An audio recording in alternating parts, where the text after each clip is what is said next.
아니, 스팸, 계란 후라이, 공깃밥이 12,000원이라고요? 1,200원이 아니라 12,000원 맞습니다.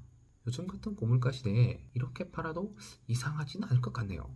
여러분, 요즘 물가 상승을 얼만큼 느끼고 계신가요? 물가는 왜 이렇게 오르는지 궁금하시진 않나요? 그렇다면 세정남에서 깨끗이 정리해 드리도록 하겠습니다. 물가 상승률 추이를 보면요, 끝을 모르고 오르고 있죠. 그래프로는 잘 체감이 안 되시나요? 맥도날드의 빅맥과 스타벅스의 아메리카노인데요. 몇 년 전과 비교하면 참 많이 오른 거를 볼 수 있습니다. 그런데 걱정이 이 상승률이 여기서 멈출 것 같진 않네요. 우선 물가는 다르게 생각하면 돈의 가치라고도 해석할 수가 있어요. 물가가 오른다는 것은 돈의 가치가 떨어진다는 의미고요. 물가가 내린다는 것은 돈의 가치가 올라간다는 것을 의미합니다. 근본적으로 물가는 시간이 지나면 오를 수밖에 없는 구조인데요. 극단적이지만 여기 80년대 짜장면 가격을 한번 볼게요. 이게 믿어지시나요? 2020년에는 저 가격에 뒤에 0을 하나 더 붙여야죠. 물가가 거의 1000% 상승한 겁니다. 자본주의 사회에서는 필연적으로 은행과 살아갈 수밖에 없는데요. 이 은행에는 특별한 제도가 있어요. 바로 지급준비율입니다. 제가 100만 원을 들고 은행에 저축을 했다고 하죠. 그러면 이 은행에서는 이 100만 원을 다 보관하는 게 아니라 10%인 10만 원을 남기고 90만 원을 A에게 빌려줄 수 있습니다. 그러면 A라는 사람은 또 이 90만 원을 가지고 은행에 가서 저축을 할 수 있죠. 그럼 은행은 90만 원에서 10%를 뺀 81만 원을 가지고 B에게 빌려줄 수 있습니다. 이런 무한적인 돈 생성으로 인해 시중에 돈은 증가하게 되고요. 돈의 값어치가 떨어지니 물가는 상승할 수밖에 없는 겁니다. 구조적으로 물가가 상승할 수밖에 없는 이유는 알겠는데 작년까지는 안 그랬던 물가가 그럼 왜 올해는 이렇게 급격히 오른 걸까? 의문이 생길 수밖에 없는데요. 물가는 수요와 공급에 따라 결정이 돼요. 우선 수요부터 살펴보면 팬데믹으로 인해 억눌려 있던 선진국들의 수요가 위드 코로나로 인하여 폭발하면서 큰 폭으로 오르게 됐죠.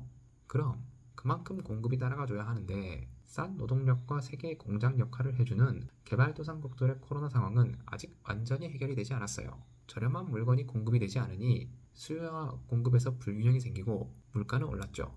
선진국들이 어떻게든 백신 공급을 힘쓰는 데는 여기에 이유가 있어요. 여기에 올해 초 우크라이나 러시아의 전쟁이 발생했죠. 양국 모두 에너지, 자원, 곡물에서는 세계의 우수한 공급처 역할을 해주던 나라예요. 그런데 이런 공급처가 막혀버리니 공급의 양은 더 줄어들 수밖에 없어요. 하지만 이것만으로는 뭔가 설명이 부족하지 않나요? 요즘 세계 트렌드는 탈세계화예요. 몇 년 전까지는 중국의 싼 노동력을 이용하던 기업들이 탈중국화를 시도하고 있어요. 미국에서는 자국 기업에게 국내 공장을 짓도록 유도를 하고 있고요. 그런데 소위 선진국들의 노동력은 비싸잖아요? 인건비가 오르니 물가 또한 오를 수밖에 없습니다. 그리고 ESG 경영이다, 윤리 경영이다 해서 친환경과 인권을 도모하지만 여기엔 돈이 더 들어가게 되고요. 이런 미쳐버린 물가를 잡기 위해 세계는 금리를 올리고 있어요. 금리는 돈의 값입니다. 돈의 값어치를 올리니 물가는 내려가게 돼요. 이게 교과서에서 배우던 논리인데 최근의 문제는 이 금리를 올리고 올려도 물가는 떨어지지 않는 데 있습니다. 7월 달에 물가 상승이 정점이 아니겠느냐 하는 심리가 있었습니다. 그래서 미국도 금리 인상을 이제는 앞으로 강력하진 하지는 않겠지? 라는 의견이 있었는데요. 이를 반박하듯 8월 잭슨홀 미팅 때 미 연준 파월 의장이 꿈도 꾸지 마라. 금리는 앞으로 더 올리겠다.